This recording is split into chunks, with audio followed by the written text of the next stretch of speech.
कहते हैं ढूंढने से क्या नहीं मिलता, भगवान भी मिल जाते हैं। तो फ्रेंड्स चलिए आज हम सब मिलकर ढूंढते हैं देवों के देव महादेव को। आखिर कहाँ रहते हैं भोलेनाथ। तो हेलो फ्रेंड्स, आप सभी का स्वागत है मेरे इस चैनल पे, जहाँ मैं आपको दुनिया के कुछ विचित्र फैक्ट्स बताता हूँ। तो friends let's get started with today's video. वैसे तो फ्रेंड्स ये कोई नहीं जानता कि आखिर भगवान कैसे दिखते हैं। ये हमारा मानना है कि भगवान का रूप विशेष प्रकार का है। उनके रूप को पहचानना और वहाँ तक पहुँचना लगभग नामुमकिन है। लेकिन एक रास्ता है जिस प्रकार इंसान भगवान तक पहुँच सकता है। लोगों का मानना है कि भगवान शिव आज भी हमारे बीच मौजूद हैं, लेकिन उन तक पहुँचना आसान नहीं है। भोलेनाथ आज भी अपने परिवार के साथ बहुत ही विशाल और रहस्यमय पर्वत, जिसका नाम कैलाश पर्वत है, वहाँ पर रहते हैं। लेकिन उन तक पहुंचकर उनका दर्शन करना नामुमकिन सा है। पुराणों और शास्त्रों के अनुसार कैलाश पर्वत के आसपास कुछ ऐसी शक्तियां हैं जो उसके वातावरण में समाई हुई है। क्या आप जानते हैं कि आज तक इस विशाल और रहस्यमयी कैलाश पर्वत की चोटी पर कोई नहीं पहुंच पाया, सिवाय एक तिब्बती बौद्ध योगी मिलारेबा, जिन्होंने 11वीं शताब्दी में इस यात्रा को सफल बनाया था।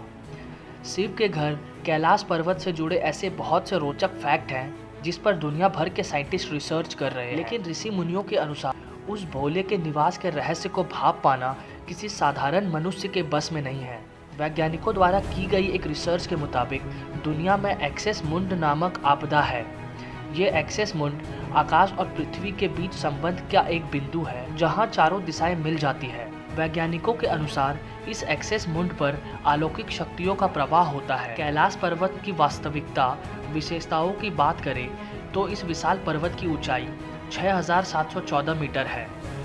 ऊंचाई के संदर्भ में कैलाश पर्वत दुनिया भर में मशहूर माउंट एवरेस्ट से ऊंचा नहीं है, लेकिन इसकी भव्यता ऊंचाई में नहीं बल्कि उसके आकार में है। यदि आप कैलाश पर्वत को ध्यान से देखेंगे तो इसकी चोटी की आकृति बिल्कुल शिवलिंग जैसी है, जो पूरे साल बर्फ की सफ़ेद चादर से ढका रहता है। कैलाश पर्वत की चोटी के बाद यदि हम इसके ज्योग्राफी को देखें तो ये 4 महानदियों से घिरा है: सिंध, ब्रह्मपुत्र, सतलज और करनाली। यह सभी नदियाँ इस महान और पवित्र पर्वत को छूकर गुजरती है। नदियों के साथ साथ कैलाश पर्वत पर 2 सरोवरों को भी अपनी अस्मिता में बांधता है: मानसरोवर तथा राक्षस झील। ऐसे सरोवर जो दुनिया भर में अपनी विभिन्नता के लिए प्रसिद्ध है। ये दोनों सरोवर इस पर्वत की शान को और भी बढ़ाते हैं। कैलाश पर्वत के बारे में तिब्बत मंदिरों के धर्मगुरु बताते हैं कि कैलाश पर्वत के चारों ओर एक अलौकिक शक्ति का प्रवाह होता है।